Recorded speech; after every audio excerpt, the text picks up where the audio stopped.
They say even gods demand a price, and in the dark millennium of the 41st, where divinity burns upon a throne of golden agony, the cost was not measured in blood, but in soul. The galaxy remembers the Emperor's victory at Terra as an act of divine defiance, the final stand of humanity against its own extinction. But victory was not his alone. Behind the golden radiance stood one man, mortal, fragile, and infinitely burdened, who gave everything that gods could not. His name was Malcador, the Sigillite, the regent of Terra, the soul who stood beside the Emperor at the end of all things, and whispered, "Go, I will hold the line. If history is written by the victors, then the Imperium's greatest tragedy lies in what it chose to forget." Malcador's sacrifice is carved not in stone or scripture, but in silence, erased by reverence, buried beneath 10,000 years of worship. What he gave up, what he became, and what he knew. Those are truths the ecclesiarchy dares not speak aloud, because if they did, it would mean admitting that the Emperor did not ascend alone, and maybe that humanity's salvation demanded not one God, but two. If you seek to understand the weight of that silence, if you want to glimpse the moment when faith and friendship collided beneath the dying sky of Terra, then stay a while. Like, share, and subscribe not out of ritual but to keep this memory alive. The galaxy may forget, but you don't have to. Before there was empire, before there were the legions or the thunder of god machines, there was silence. Terra was a scar then, a graveyard of nations, its skies choked with ash and radiation, its people feral and broken. It was a world devoured by centuries of ignorance and war, and yet, amid the ruin, there walked two men, one born to command the destiny of all mankind, and another born to remind him of what that destiny cost. Malcador the Sigillite was not a warrior, nor a general, nor a priest. He was the quiet breath before command, the pause between thunderclaps. His power lay not in armies or armor, but in understanding. Those who saw him in the flesh described little that could be remembered. A man both ancient and ageless, robed in gray that drank the light around him, eyes that carried the fatigue of 100 generations. When he spoke, even the most hardened warlords found themselves listening, not out of obedience, but because every word he uttered sounded like truth. It was said he found the Emperor, or perhaps the Emperor found him. The records disagree, as records always do when gods are involved. Some claim Malcador was a psyker of impossible strength, others that he was something older, a remnant of the Emperor's first design, or a shard of his will given flesh. But those are myths born from the need to rationalize the impossible. What mattered was simpler. He was the one being in all creation who could speak to the Emperor as an equal. They met in the ashes of old Albia, where warlords battled for the bones of a dying world. The Emperor had already begun his conquest of Terra, uniting scattered tribes and techno-barbarian states beneath the banner of the Imperial Aquila. Malcador stood among those ruins waiting. The Emperor approached, robed in gold, eyes burning with that impossible light, and found a man unbowed. "What do you seek?" Malcador asked, his voice low and steady. "Unity," the Emperor replied. "And what will you sacrifice for it?" The Emperor did not answer then. Perhaps he could not. But Malcador smiled, not in defiance, but in recognition. "Then I will help you," he said, "because someone must remember what you give up to build it." From that day forward, he was more than an advisor. He was conscience wrapped in silence, shadow beside the throne. When the Emperor marched, Malcador planned. When the Emperor commanded, Malcador listened. And when the Emperor hesitated, in those rare, fleeting moments when even a god's certainty wavered, Malcador was the one who spoke truth. Through him, the Imperium began not as empire, but as a dream. Together they rebuilt the ruins of humanity, one stone, one law, one fragile hope at a time. Malcador founded councils, restored archives, and gathered the broken minds of Terra's surviving scholars. He believed knowledge was not merely a tool, but a shield, one that could guard mankind against repeating its sins. And yet, as the Emperor's armies expanded and his power grew, Malcador began to see the first fractures in the foundation they had laid.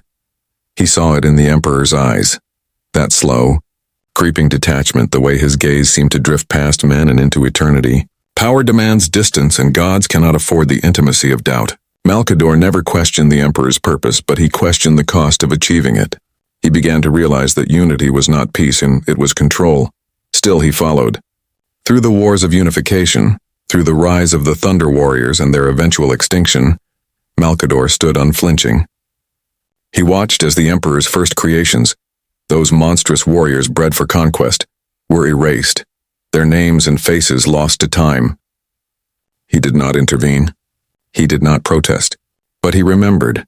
The Emperor called him Sigillite, the keeper of seals, for Malcador held the keys to secrets that could unmake nations. He was the architect of bureaucracy, the steward of truth, the weaver of the Imperium's first institutions. His hand touched every law, every decree, every oath sworn in the Emperor's name, and yet he was never worshipped, never feared, never loved. He preferred it that way. Those who seek recognition rarely deserve it. When the final techno-barbarian kings fell and Terra knelt beneath the imperial Aquila, the Emperor turned to Malcador and said, "It is done." But Malcador only shook his head. "No," he answered. "It has only begun," because he knew what came next, the stars. And with the stars came the curse of ambition. As the Emperor prepared to leave Terra to begin his great crusade, Malcador remained behind and trusted with a burden few would envy, to govern humanity in the absence of its god. The Emperor gave him dominion, authority beyond question, the full weight of the Imperium's trust. But what he truly gave Malcador was solitude, the kind that grows like rust on the soul. For all his wisdom, Malcador was still human. He felt the years press upon him, the slow erosion of certainty.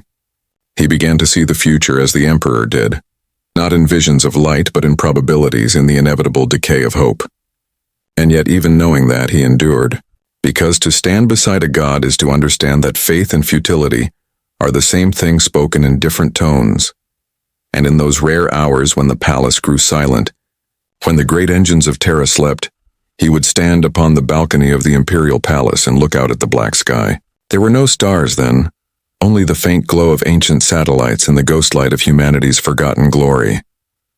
He would whisper to himself, so softly that even the Emperor might not have heard, "When this is done, I wonder if you will still remember what it means to be human."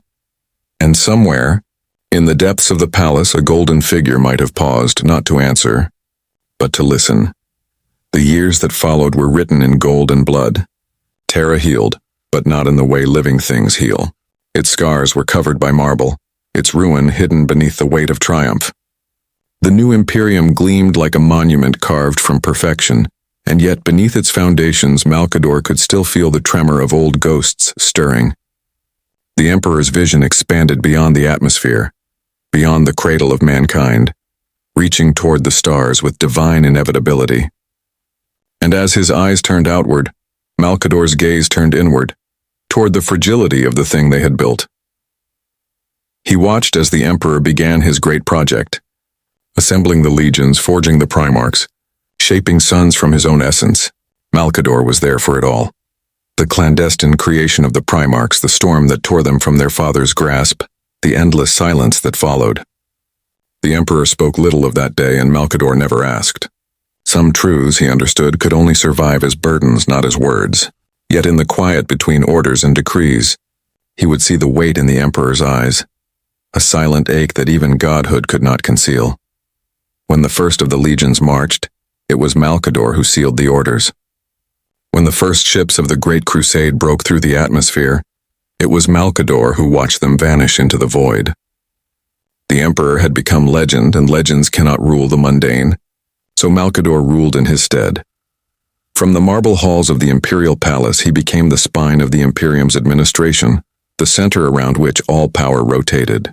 He knew the names of every planetary governor, the debts of every merchant guild, the hidden weaknesses of every general who claimed loyalty to the throne. His was not the rule of force, but of influence, the invisible governance that held the galaxy together while its god was away. But influence is a lonely empire. He spent his days buried in reports and data slates, his nights haunted by the whisper of what they had created. The Imperium grew vast beyond imagining, and with it grew the distance between ideal and reality. Corruption spread like mold in the dark corners of bureaucracy. The Emperor's dream, once pure, began to blur beneath the hands of those who sought to own it. And always Malcador felt the shadow of the Primarchs. The Emperor's lost sons now found each one a god in flesh. He read the reports that crossed his desk. Worlds conquered in the Emperor's name. Civilizations brought to heel. Species exterminated in fire. He saw the growing pride in their victories, the cracks in their unity. He recognized the same hunger that once consumed Terra, the human need to shape the universe in its own image, even when that universe bleeds. The Emperor's voice came through the astropathic channels rarely, always formal, always composed. But Malcador could feel the coldness behind the words. The crusade was no longer about salvation. It was about inevitability. And inevitability, he had learned, is the cruelest god of all. He found solace in small things, the archives, the scholars, the quiet work of preservation. While the Emperor remade the stars, Malcador gathered what remained of humanity's forgotten past. He restored libraries, unearthed ancient records, cataloged the myths that predated empire. Knowledge was his rebellion against decay. He told himself that as long as someone remembered the old world, not all of it would be lost to conquest. But memory can be a dangerous comfort. The more he remembered, the more he saw what they were becoming. The Imperium, once envisioned as a beacon, was hardening into a machine, efficient, cold, unquestioning. And though he never spoke it aloud, Malcador began to suspect that this was the Emperor's plan all along. A galaxy united not by understanding, but by obedience. He wanted to believe that was necessary. He wanted to believe that the Emperor still saw beyond the machinery, beyond the war. But faith, he realized, is just another form of blindness, and Malcador could not afford to be blind. One night in the high sanctum of the palace, he stood before the great map of the stars. Thousands of systems pulsed in golden light, each one marked with the Aquila. Humanity was spreading like wildfire, consuming everything in its path. For the first time he felt fear, not of enemies or Xenos, but of success itself. What happens when humanity conquers everything worth conquering? What remains when gods achieve perfection? A soft voice echoed behind him. You doubt. Malcador turned. The Emperor stood in the doorway, the golden light of his armor casting long shadows across the floor. He had returned to Terra without announcement, as he often did, a storm contained within human form. I think, Malcador replied. If that is a crime, then I am guilty. The Emperor approached the map, his gaze sweeping across the stars. You see decay. I see order. Order without compassion is tyranny, Malcador said quietly, even when it wears the face of salvation. The Emperor's expression did not change, but his voice softened just slightly. And chaos without restraint is death. Would you rather that? Malcador met his eyes. I would rather we remember which we are fighting for. For a long moment the silence between them held. Then the Emperor turned away. You have always been the voice that questions. Do not lose that, old friend. Would you listen if I did? The Emperor paused. The faintest trace of weariness crossed his perfect features. A flicker so small it might have been imagined. I listen more than you think, he said. Then he was gone, leaving only the echo of his footsteps and the fading shimmer of light where he had stood. Malcador remained before the map long after the doors closed. The stars glowed dimly like embers waiting to die. He touched one, a small point of light labeled Prospero, one of the many worlds newly brought into the fold. He thought of the psychers, the scholars, the knowledge that burned brighter than the Emperor allowed. And for the first time he wondered if enlightenment could survive under the weight of divinity. He whispered to the empty room, someone must remember. It was not a prayer. It was a promise. And from that moment on, Malcador's purpose began to change. He was no longer simply the shadow beside the throne. He was the watcher in its light. There is a moment in every empire's rise when its greatness begins to suffocate the dream that birthed it. Malcador felt that moment come like the slow tightening of a noose. The Great Crusade was no longer the triumph of mankind. It had become its machine. Each victory was hailed as divine, yet behind every world illuminated by the light of the Imperium lay a graveyard of forgotten faces. The Emperor's word was law, and law was perfect. But perfection, Malcador realized, leaves no room for mercy. From the marble halls of the imperial palace, he oversaw the vast mechanisms of conquest. The administratum expanded daily, its ranks swelling with scribes and functionaries who served equations more than ideals. Data slates replaced discourse. Vox channels crackled with the endless chatter of requisition and decree. To hold the Imperium together was to command an orchestra of madness, every world its own instrument. Every governor convinced he was the hand that conducted. Malcador endured it with the patience of a saint and the exhaustion of a man too wise to believe in sainthood. He signed decrees that would starve one world so another could prosper, authorized exterminations that history would later call necessary. He told himself it was balance, the arithmetic of survival. Yet with every pen stroke he felt something in him fracture. The Emperor had given him authority over the mortal empire so that the divine could focus on higher works. Malcador now understood the cruelty of that trust. Gods do not dirty their hands. They find men willing to do it for them. When he was not managing the empire, he watched the Primarchs, the Emperor's sons, scattered across the galaxy, now returned to their father's side. Each one was brilliance incarnate, an echo of the Emperor's will given shape and hunger. Some loved their father with blind devotion. Others sought to surpass him. All of them carried within them the same flaw that defines humanity, the need to be seen. Malcador watched their triumphs unfold in the endless streams of data. The Great Crusade burned across the stars, devouring entire systems in the name of unity. The Primarchs wrote their legends in fire, each one believing himself indispensable. But to Malcador, their victories felt hollow. He saw what they did not, the Emperor withdrawing, ever distant, consumed by his secret project beneath the Imperial Palace. He offered no explanations, no comfort, only orders. Even his most loyal sons were left in the dark. Malcador knew of that project, not its purpose, but its danger. The Emperor had tasked entire divisions of the Mechanicum to labor in silence beneath the throne. The vaults there glowed with forbidden energies, sealed behind wards that even Malcador dared not breach. When he asked what was being built, the Emperor's reply was simple and final. The future. That word haunted him. The future. To the Emperor, it meant a design, something that could be calculated, constructed, perfected. But to Malcador, the future was a wound still bleeding. He feared that in trying to shape destiny, the Emperor was carving the soul of humanity into something unrecognizable. In the long years of the Crusade, Malcador found himself increasingly alone. The Emperor's presence grew rarer, his messages shorter, his tone colder. The Council of Terra became a parody of order, endless debates wrapped in ceremony, where ambition disguised itself as service. The High Lords sought his favor, their loyalties shifting like the seasons. They called him the Emperor's voice, yet none of them truly listened when he spoke. They wanted prophecy, not counsel. He grew weary of words. The Sigillite's voice, once the Emperor's equal, became a whisper lost in the noise of empire. But silence can be a weapon too, and Malcador learned to wield it. He began to build something of his own, a structure unseen, delicate as spider silk. Beneath the Imperial Palace he gathered scholars, psychers, spies, and assassins.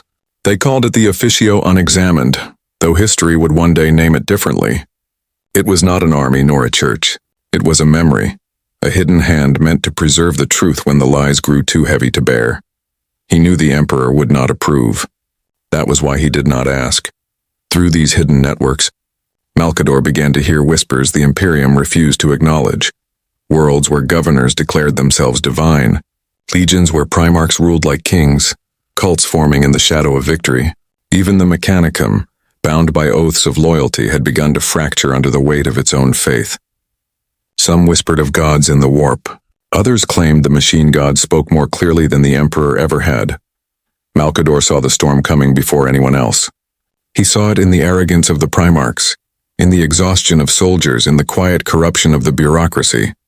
He saw it in the Emperor's absence, that vast, aching silence at the heart of creation. The Imperium was expanding faster than it could understand itself. Its body grew enormous, but its soul was starving. In those days, Malcador spent his nights wandering the upper halls of the palace, where the murals of conquest adorned every wall. He would stop before them, gilded images of the Emperor triumphant, his legions kneeling in devotion. The faces were perfect, untouched by doubt or grief. Malcador would stare at them for hours, his reflection ghosting faintly across their golden surfaces. He knew the truth those murals would never show, that the Emperor was not the only one who sacrificed to make them possible. Malcador bore the weight of every compromise, every quiet atrocity, every truth buried in the name of order. He carried it willingly because someone had to. Still, there were moments when the burden nearly broke him. Once he asked himself aloud, "If we are saving humanity, why does it feel like we are killing it?" No one answered. Perhaps the Emperor heard somewhere in his endless work beneath the palace. Perhaps he did not. It made little difference. For the first time, Malcador began to suspect that he would outlive not only the Emperor's trust, but the dream they had built together.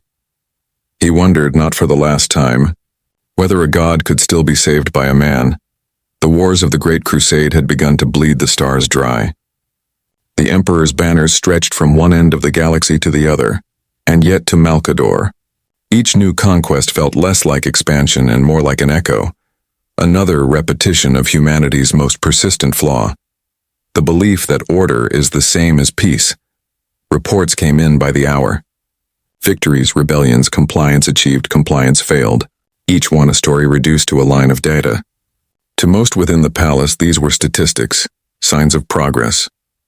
To Malcador, they were names, the names of worlds, of people, of hopes crushed beneath the weight of perfection. He tried not to imagine the faces of those whose annihilation had been deemed necessary, but his mind, cursed with memory, would not let him rest. The Imperium did not forget. That was his role. He was the soul that carried its ledger of blood. The Emperor returned to Terra seldom. When he did, the air itself seemed to change. Servitors knelt without command.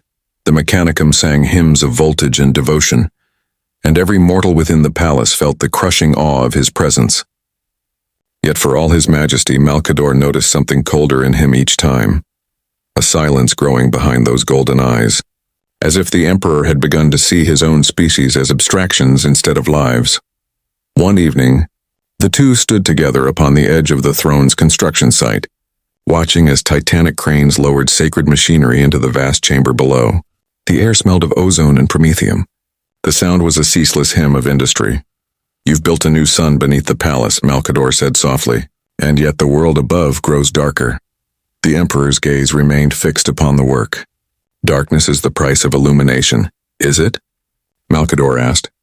"Or is it the consequence of forgetting who stands in the light?" For a moment the Emperor said nothing.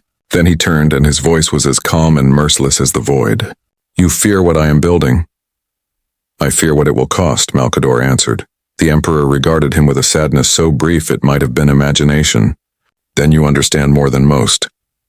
He descended into the vaults after that, vanishing once again into his grand design, leaving Malcador to face the empire that bore his name, but not his presence.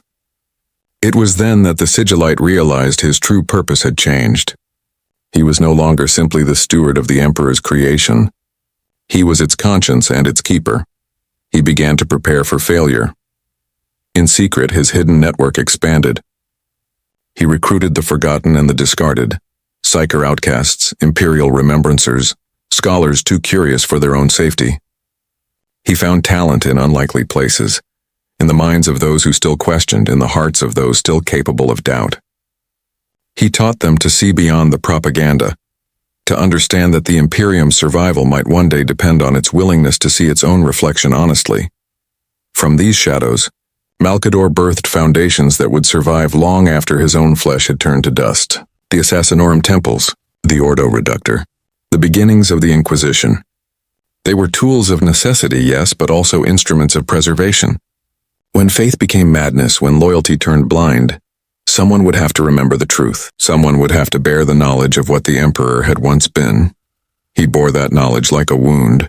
There were nights he wandered through the catacombs of the palace, past the tombs of the Thunder Warriors, the Emperor's first soldiers, long dead by his command.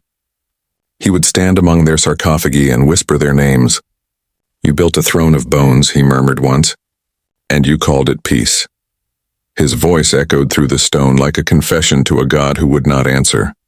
It was during these years that he began to feel the warp more acutely. Not as a psyker's tool, but as a presence pressing against the edges of reality. He felt it in the disquiet of the astropaths, in the growing instability of travel, in the unease that clung to the dreams of mortals. Something vast and cruel was stirring beyond sight, feeding on mankind's ambition. He warned the Emperor through encrypted channels. The reply was curt. Continue your work, but work was not enough.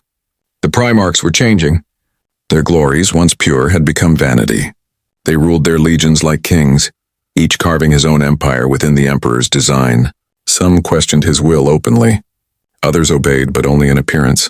And behind them all, unseen, the warp whispered. Malcador knew what was coming long before Horus fell. He felt it like a sickness in the soul of the galaxy, a disease spreading too fast for faith to contain. And when the news reached Terra, that War Master Horus' beloved son had turned, Malcador was not surprised, only tired. The Emperor summoned him that night. They met in the vault where the golden throne glowed like a captive star. The Emperor stood before it, a silhouette against divine fire. He has fallen, Malcador said. It was not a question. Yes, the Emperor replied. Then the dream is dying. The Emperor turned, and for the first time in all their centuries together, Malcador saw something he had never seen before in that perfect face. Grief. Dreams do not die, he said. They are remade. Malcador took a slow breath. And the man who dreams them? The Emperor's silence was answer enough. He understood then what the Golden Throne truly was. Not merely a tool, not merely a gateway, but a cage. A prison for the mind that could no longer dwell among mortals. He saw in the Emperor's eyes a finality that chilled him to the core. You're going to the front, Malcador said softly. Yes, and you will not return. The Emperor's gaze lingered on him. Then you must hold what remains. In that moment, the future crystallized. Malcador would become the steward of an empire collapsing under its own perfection. He would guard the throne. He would bear the secret. And when the time came, he would do the one thing even the Emperor could not. The Great Crusade was ending. The age of betrayal was about to begin, and Malcador the Sigillite, the man of silence and shadow, prepared to sacrifice everything to preserve a dream he no longer believed could be saved. The galaxy was burning, not metaphorically, not poetically, but in the truest, most absolute sense. Across the void, where once the Emperor's banners had shone with the promise of order, whole systems now flared like dying stars. The War Master's betrayal spread faster than any command could contain, faster than faith could comprehend. For Malcador, it was not the shock of treason that broke him. It was the inevitability of it. He had watched the seeds take root for years. Now he stood among the ashes of their bloom. The Emperor had left Terra to face his greatest son, and in his absence, Malcador ruled. The title was not one he sought, yet it was the one history would grant him. Regent of Terra, bearer of a crown forged in crisis. The weight of it was unbearable. Every hour brought new pleas for reinforcement, new cries for guidance, new reports of worlds turning upon themselves. He answered them all with a calmness he did not feel. To those who served under him, the Sigillite was a figure of unshakable resolve, the old man of gray and gold whose will kept the Imperium from collapsing outright. But those who caught his eyes in moments of silence saw something else.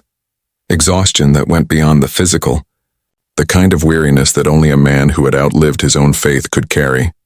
He spent his days in council with the High Lords, most of whom were cowards clothed in ceremony. They spoke of order and piety while their fleets burned and their prayers went unanswered. Malcador let them speak because words were harmless, until they weren't. He knew the true danger was not the traitors beyond the palace walls, but the rot already inside them. So he did what he had always done. He built in secret, he listened, and when he had to, he destroyed quietly. Beneath the Imperial Palace, hidden among vaults that had not seen light since the Unification Wars, he gathered those who could act without permission. Psychers, agents, killers, the kind of souls who understood that loyalty was not measured by obedience, but by the willingness to bear guilt. From this unseen army, he wove a weapon sharper than any blade. He gave them no name, for names invited attention, but they called themselves the Chosen of the Sigillite. They operated where honor could not go, where laws were meaningless.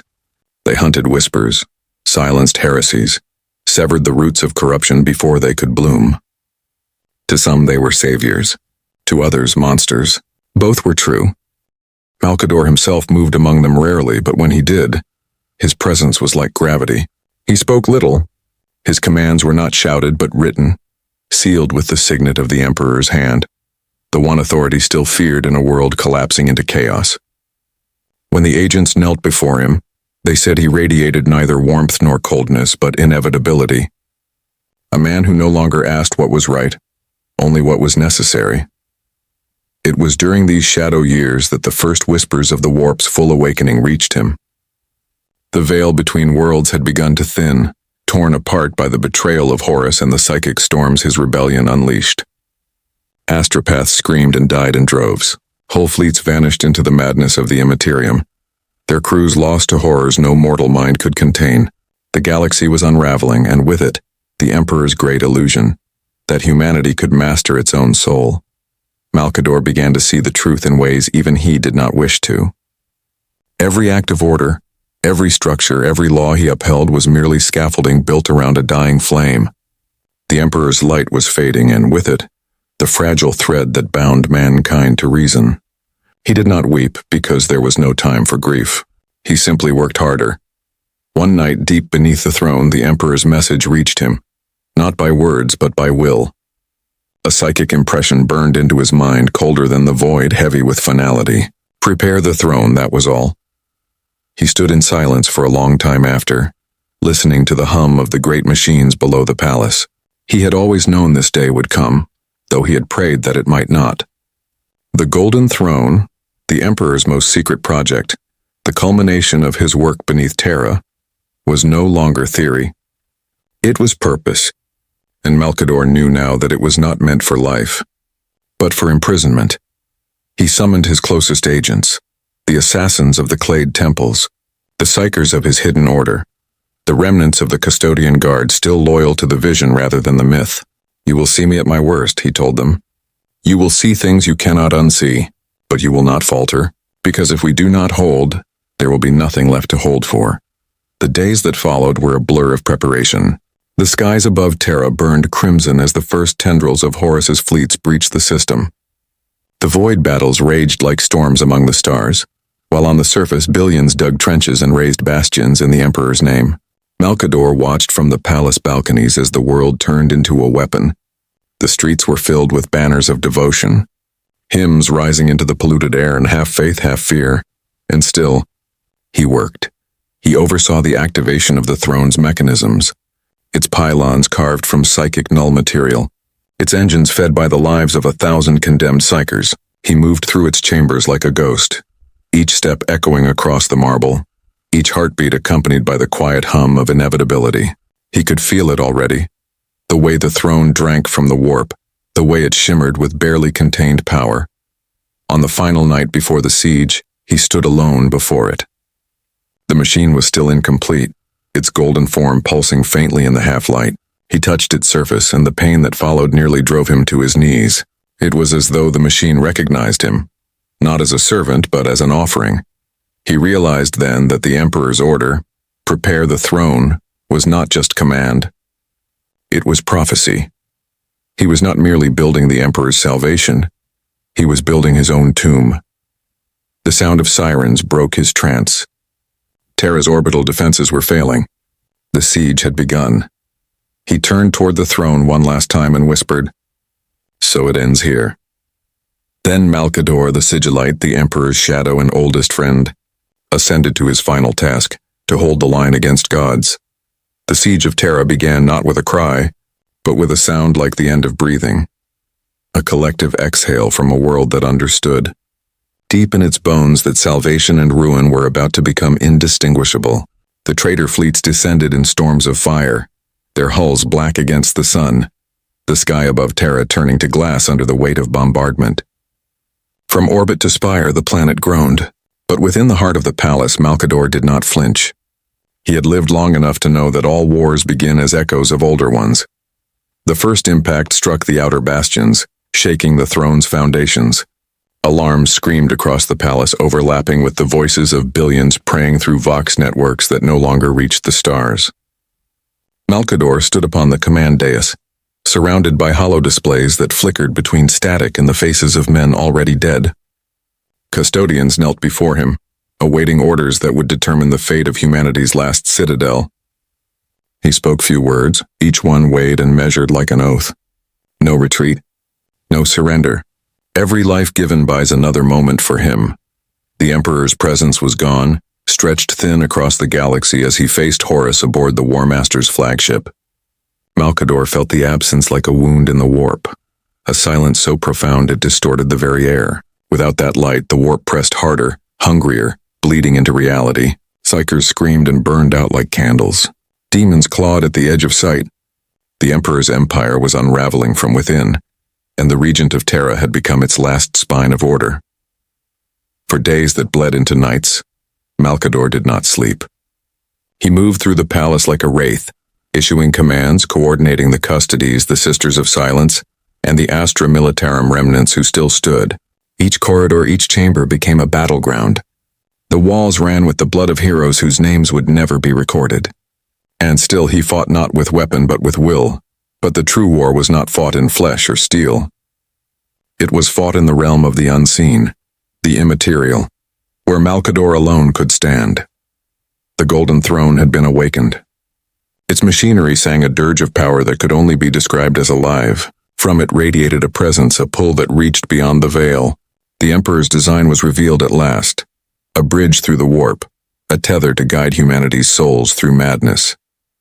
But that bridge demanded an anchor, a mind strong enough to hold the connection until the Emperor could ascend. Malcador understood then why he had been chosen. He was not the Emperor's shadow because of wisdom or loyalty. He was chosen because he could be sacrificed. He felt the machine's call before the Emperor's voice reached him, a resonance that vibrated through his bones, through the marrow of his soul. He had spent his life surrounded by power, but never had he felt it this intimately, this terrifyingly close. It was not a weapon. It was a threshold, and it demanded a life to hold it open. He descended into the throne chamber one final time. The fires of Terra burned through the vault's glass ceiling, turning the gold filigree into rivers of molten light. The custodians stood in solemn silence, their armor scorched, their faces hidden behind emotionless helms. The air stank of ozone and blood. At the base of the throne, a single figure waited. The Emperor, his armor cracked and scorched, his gaze burning brighter than ever. He did not speak. He did not have to. Malcador approached slowly, his steps echoing like the tolling of a bell. "So this is how it ends," he said quietly. The Emperor inclined his head. "No. This is how it continues." "I see," Malcador replied, though he wished he didn't. He looked at the throne, at the wires like veins, the light pulsing like a heartbeat. "You always told me no man could survive it." "No man can," the Emperor said. "But you are more than that." Malcador smiled faintly. "You made me so, remember? Your hand, your will, a reflection. And every reflection must fade when the light becomes too bright," he understood. He had always understood. The throne was meant for the Emperor, but before the god could ascend, a mortal had to hold the burden. To bridge the gap between man and divinity, one had to burn so that another could rise. Malcador stepped toward the throne. The light of it washed across his robes, turning gray to gold, then to white. He felt its hunger, its need, and not malicious, not cruel, merely the pure demand of purpose fulfilled. He turned once more to the Emperor. "Do you forgive me?" he asked. "For what?" "For doubting you," the Emperor's expression softened. "And I? You?" Malcador nodded, the faintest hint of relief passing over his worn features. "Then there is nothing left to fear." He sat upon the throne. The metal beneath him was impossibly cold, yet it pulsed with life. The moment his hands touched the armrests, the machine roared awake, its light piercing the chamber like the birth of a sun.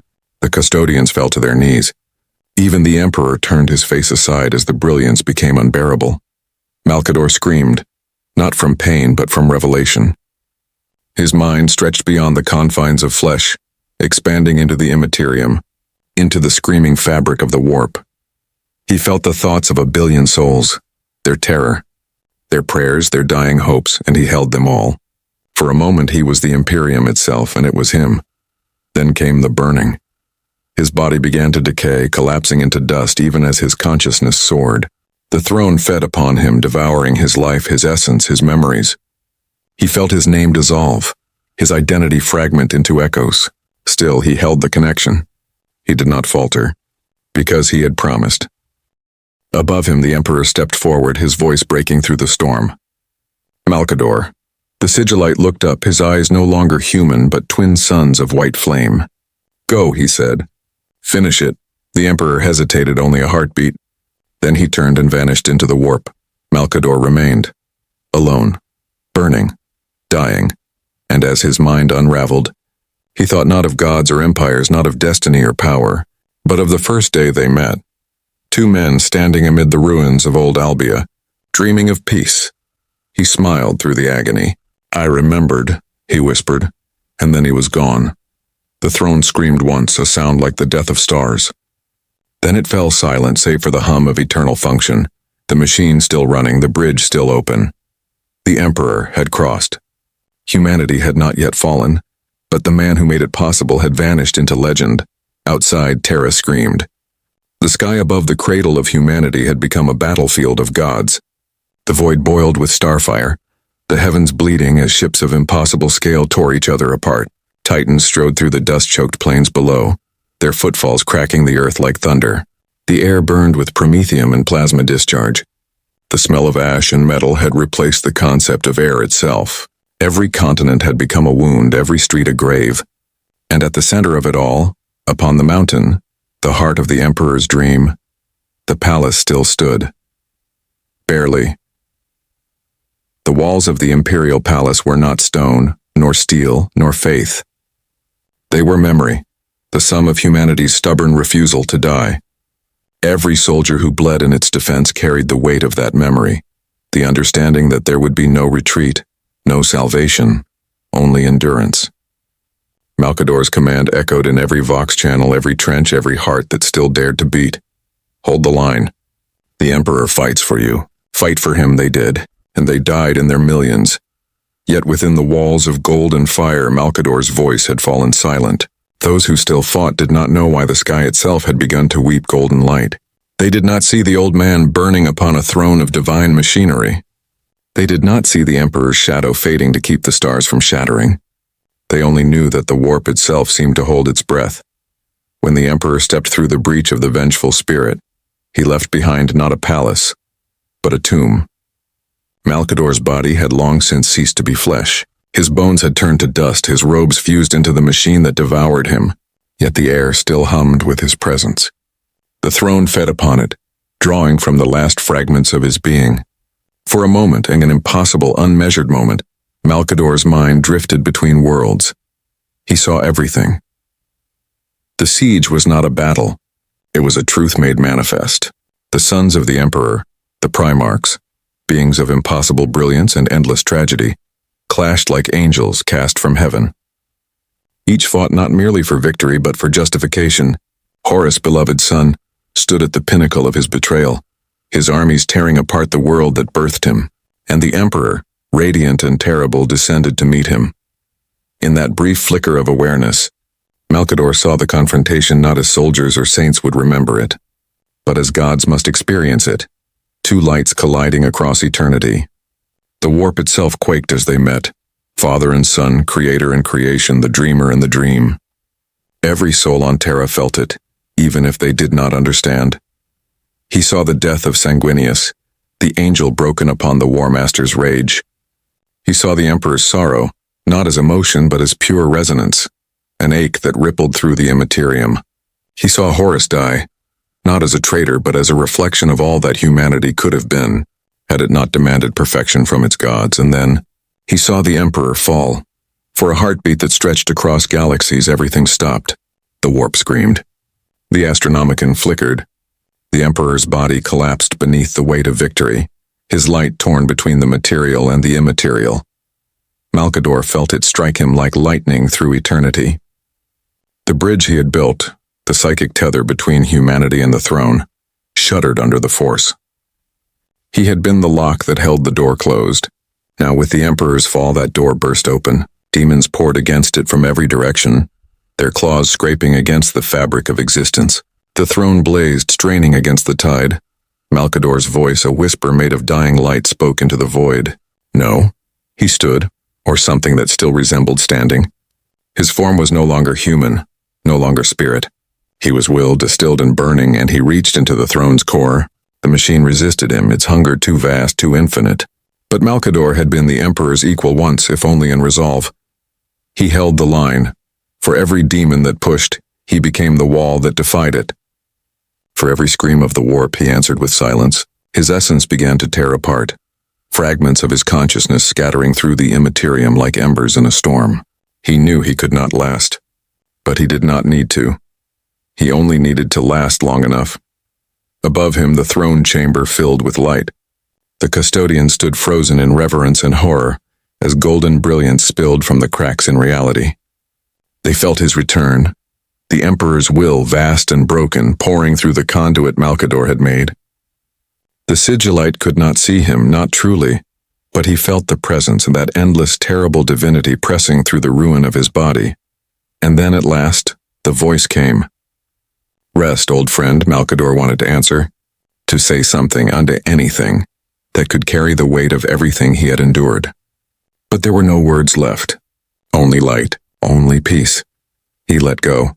The last of his essence dissolved into the throne. The bridge stabilized. The warp recoiled. Reality sealed itself like a wound still bleeding but no longer mortal.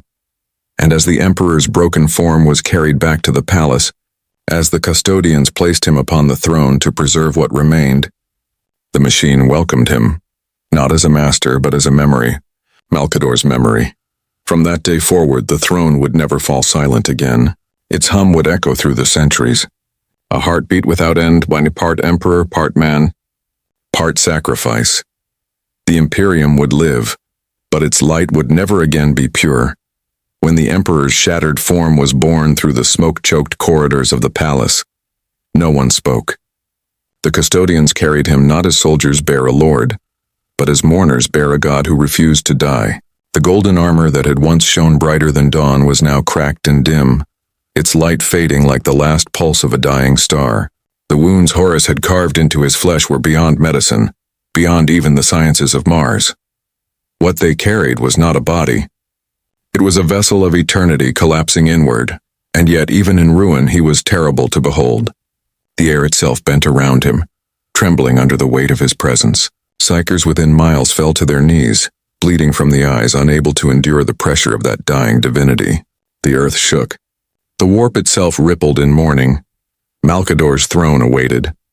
The custodians laid the Emperor upon it with reverence and dread.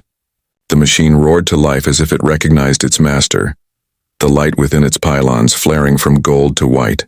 The smell of ozone filled the chamber, burning the lungs of every mortal present. Sparks cascaded from the conduits like falling stars, and for a moment every man and woman in the room felt the weight of what was happening. They were witnessing not a resurrection but an entombment. The Emperor did not resist. He did not speak. He only reached out with one trembling hand, his eyes distant and dim as if seeking something that no longer existed in the material realm. Some said he was calling for Sanguinius. Others claimed it was Dorn. But those who truly understood, those who had stood in that chamber before, when Malcador had taken his place, knew the truth. He was reaching for his oldest friend, but Malcador was gone. Only his echo remained, woven into the throne itself. When the Emperor's fingers brushed the armrest, the machine's runes ignited in sequence. The air split with a sound that defied definition. Not thunder, not machinery, but the death cry of a world giving birth to something greater. Energy poured from the throne, arcing across the chamber, shattering the glass above and casting the palace in blinding light. Those who could still see swore they glimpsed the faces of angels, or perhaps only the ghosts of the dead, carried upward in the storm. And then the light stabilized. The roar became a hum. The golden throne had accepted its new master. Across Terra the warp quieted. The demonic howls that had clawed at the edges of reality fell to whispers. The storm that had engulfed the Sol system began to fade. The Astronomican, long silent, flared once more, not with the brilliance of the Emperor's living will, but with the cold, steady pulse of endurance. The siege was over, but peace did not follow. Rogel Dorn, his face hollow and his armor drenched in the blood of brothers, knelt before the throne. He looked upon the husk of his father and did not see divinity. He saw failure, his own, and perhaps the Emperor's. The custodians surrounded the dais, motionless, their golden visors reflecting the glow of the machine. No one dared speak the words all of them knew to be true. The Emperor lived, yes, but not as man nor God. He was a prisoner of his own creation, and the key to that prison had been a man whose name would be erased from the songs of victory. "Seal the chamber," Dorn ordered finally, his voice cracking like fractured marble. "Let none disturb him." And so the doors closed. The age of rebirth had ended. The age of silence had begun. In the months that followed, the Imperium began the slow process of breathing again, if one could call it that. The traitor legions had fled into the warp, leaving behind a realm drenched in ruin. The surviving loyalists rebuilt what they could, binding the Empire together with ritual and remembrance. Yet beneath the surface, something deeper had shifted. The Emperor no longer spoke. His will was felt only through the distant pulse of the Astronomican, a silent rhythm that guided ships through the void but offered no words, no warmth. And Malcador? Officially, there was no record of his death. The scribes of the nascent administratum, eager to reshape the narrative into something survivable, wrote his name out of history. To them, he was a symbol too dangerous to preserve. They could not allow the Imperium's people to know that their god had needed a man's sacrifice to survive. That the Emperor's immortality was built upon mortality itself. But whispers persisted. The custodians told of strange occurrences within the throne chamber, lights that flickered in patterns like speech, voices that emerged from static and wind. The Mechanicum priest claimed the machine system sometimes responded to questions before they were asked. And those few psychers brave or foolish enough to attune their minds to the throne's radiance swore they could hear something within it. A second heartbeat, faint but constant like the echo of a man refusing to vanish completely. Perhaps it was illusion, perhaps it was truth. In the Imperium, such distinctions no longer mattered. For the galaxy, the cost of survival was the birth of religion. The Emperor became the God Emperor, his silence interpreted as divinity, his stillness as eternal vigilance. Statues rose where ashes still smoldered. Choirs of the faithful replaced the engineers and scholars who once served reason. The empire Malcador and the Emperor had built in logic and light became a cathedral of iron and superstition. And through it all, the throne never ceased its hum. Sometimes in the deep hours of the night, when terror storms rolled over the palace and the machines glowed dim to embers, a handful of adepts swore they heard a voice carried in the current. A man's voice, or weary, steady kind, whispering words none could quite understand. Some said it was malfunction. Others called it the Omnissiah's echo. But among the oldest custodians, those who had stood the watch before the heresy, the truth was spoken in hushed tones only once, and never recorded. It is him, they would say. The regent still keeps the throne. And perhaps somewhere within that vast golden engine, a fragment of Malcador still waits. Not as servant, not as shadow, but as guardian. The last soul to remember that the Emperor, for all his glory, was once a man who had a friend. 10,000 years have passed since that day, and still the throne burns. The Golden Palace has become a mausoleum, a city built around a corpse that refuses to decay. Pilgrims crawl across the shattered crust of Terra, their bodies wasted, their voices hoarse from prayer. They come to see him, the Emperor, the Undying, the light of humanity, though no living man has ever truly seen him. They kneel before doors that have not opened in 10 millennia, whispering devotions to a silence that answers only with the hum of machinery. Within those walls, beneath vaults of brass and gold, the Mechanicus chants its endless hymn. Servitors shuffle through incense-thick corridors, their augmetic limbs clicking in rhythm to the beat of the throne. The air is hot with static discharge, the floor trembling with the thrum of Prometheum generators feeding a device that consumes lives by the thousands each day. For every psyker fed to its coils, the Astronomican burns 1 hour longer. For every life extinguished, the Imperium takes one more breath. And still within that infernal radiance something endures. Something that does not belong to the god who sits upon the throne, but to the man who made it possible. The adepts who maintain the sanctum speak of strange anomalies. Patterns in the machine code that rewrite themselves without input. Circuits that pulse in rhythm to no known program. A faint echo in the vox, not emperor, not demon, but something in between. When they play the recordings back, the sound is unmistakably human, a voice like the scrape of parchment and the weight of wisdom, a voice that says, "Hold fast, remember who you are, they do not report it." They file it under resonant distortion phenomena. To question it would be heresy. To believe it would be hope. And hope in the Imperium is more dangerous than any demon. But there are some who do believe. Among the secret orders of the Inquisition, whose roots trace back to Malcador's own hand, rumors persist. They whisper that the Sigillite never truly died, that his soul, bound by will and by the Emperor's grace, lingers within the throne, neither alive nor gone, but watching, guiding, waiting.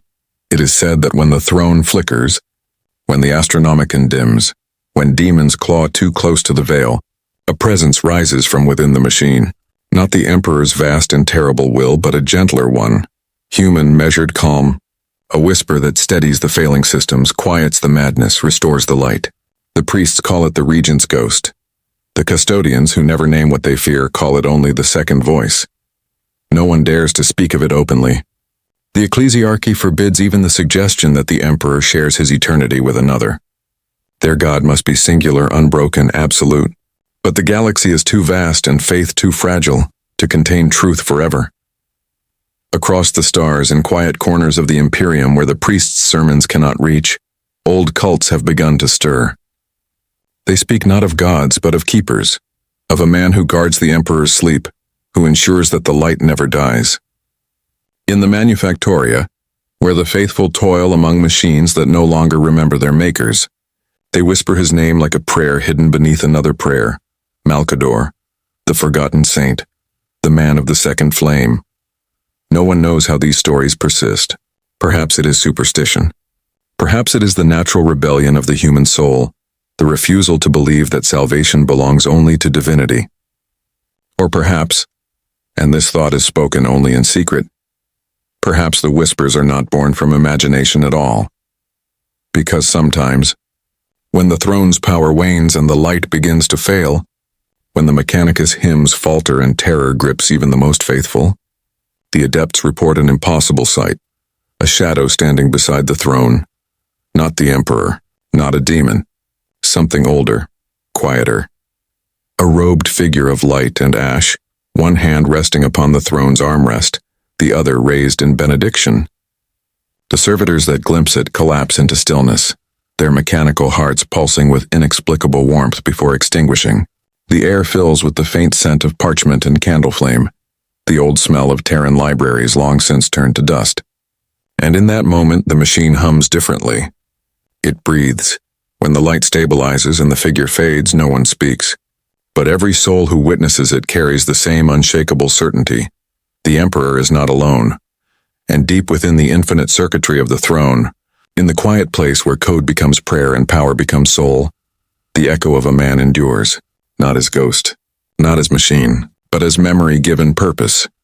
He feels the Emperor's endless pain, the weight of godhood and the silence of millennia. He feels the prayers of a billion worshippers who no longer understand what they worship. He feels the fear, the despair, the flickering hope that still clings to humanity like the last ember of a dying fire. And though he cannot speak to them, he remembers each voice, each plea, each life given to the throne's hunger. He remembers because that was his promise. He will always remember. There are those who say that the Emperor dreams, that in the infinite silence of his throne, where light and agony are one and the same, he drifts somewhere between existence and oblivion. In those dreams, the galaxy is whole again. The stars burn clean, the suns he made have not fallen, and Terra's sky is still blue. But those are lies told by those who cannot bear the truth. The Emperor does not dream, he endures. It is Malcador who dreams for him. Within the labyrinth of the throne's circuitry, thought moves differently. Time is not a line but a tide. Millennia collapse into seconds. Moments stretch into eternities. The soul that remains, the echo once called Malcador, drifts in that sea of fire and memory. He has no body, no eyes, no breath, yet he sees. He sees the empire of man as it truly is, vast beyond imagination, brutal beyond reason, eternal in name only. He feels its pulse through the throne, a slow grinding heartbeat made of devotion and fear. Worlds upon worlds worship the Emperor as a god.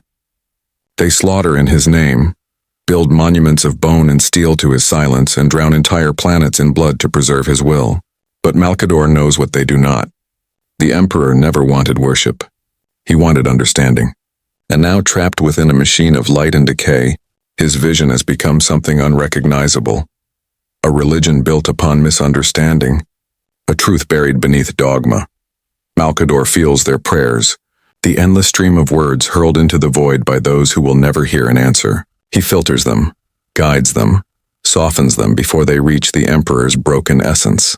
If he were to feel them all, the despair, the anger, the blind faith, it would drive even a god to madness. Malcador bears that weight instead. It is the last service he can offer. Sometimes through the static he hears echoes of old voices. The laughter of Sanguinius, the steel resolve of Dorn, the fire of Guilliman, now reborn and walking among the living once more. He cannot reach them, but he feels pride and sorrow. For every victory the Imperium wins, another part of its soul withers. For every hero it crowns, another truth is forgotten. The age of the Imperium is not a golden dawn. It is twilight without end, and yet there is hope. Fragile, desperate human hope. It flickers in the smallest places. A scholar who dares to question, a guardsman who spares a fallen enemy, a child who looks upon the stars and dreams of peace. Malcador gathers these sparks like embers in the dark, hiding them within the machine's hum. They are not much, but they are enough. Enough to keep the Emperor's light from collapsing entirely. Enough to remind eternity that humanity, for all its horror, still remembers how to hope. There are times, rare and fleeting, when the veil between the throne and the material thins. When the light of the Astronomican wavers and the warp storms roar, Malcador reaches through. He cannot manifest fully. He has no form left to give, but his will shapes the energies that surround the throne. Sometimes it is a whisper, guiding a lost ship through the void. Sometimes it is a flicker in a navigator's vision, a calm voice amid the chaos. They think it is the Emperor speaking. It is not. It is the man who still keeps watch beside him. And when the Emperor stirs, when that immense broken consciousness shifts within its cage, Malcador feels it like thunder through eternity. There is pain, always pain, but also something more elusive. Regret, not for what was done, but for what was necessary. The Emperor's mind no longer touches the galaxy as it once did. But deep within the throne's core, he and Malcador remain connected. Two remnants of a single, impossible dream. Malcador speaks to him sometimes, though he no longer expects a reply. "Do you remember?" he whispers. "When you asked me what I would sacrifice?" There is no answer, only the low hum of the throne, the sound of eternity breathing through wires and fire. He continues anyway. "I told you I would give what I must, but I never thought it would be this." Still silence, and then, faint as the echo of a heartbeat, a single thought returns through the void. "Neither did I." For a moment that could be 1,000 years. They exist together, not as God and servant, not as Emperor and Sigillite, but as two men who once stood upon the ruins of a dying world and imagined something better. The moment passes. The hum returns. The galaxy spins on. Malcador drifts again through the tide of thought, through the living dreams of a humanity that no longer knows his name. He watches from behind the veil as the Imperium tears itself apart and stitches itself back together, as sons of gods rise and fall, as faith consumes reason, and love becomes heresy. He feels it all and he forgives them, because he understands humanity is flawed, but it endures, and endurance, not victory, not purity, not perfection, was always the Emperor's true gift. As the millennia stretch on, even the Mechanicus forgets the origins of the throne. The ecclesiarchy rewrites its purpose, turning it into an altar of worship. They call it the golden throne of the God Emperor. They do not know that within its infinite circuitry, a human soul still burns, holding the line between salvation and oblivion. Sometimes, when the Astronomican flares too bright and the machine groans beneath the weight of centuries, the adepts below swear they hear two voices overlapping in the static, one vast and divine, the other quiet and human. Two hearts. One dream. The Emperor and the Sigillite bound forever in light and shadow, still guarding the species they once led. And though the galaxy will never know it, though no chronicle will ever name him again, every time a ship finds its path through the warp, every time a soldier dies with faith instead of despair, every time a flicker of mercy survives in the heart of a dying man, somewhere within the throne, Malcador remembers. He remembers the promise he made in the ashes of old Albia. He remembers what it means to be human, and so he keeps watch. The silent, eternal shadow beside a God who no longer speaks, ensuring that even in the darkest age, humanity's light never goes out.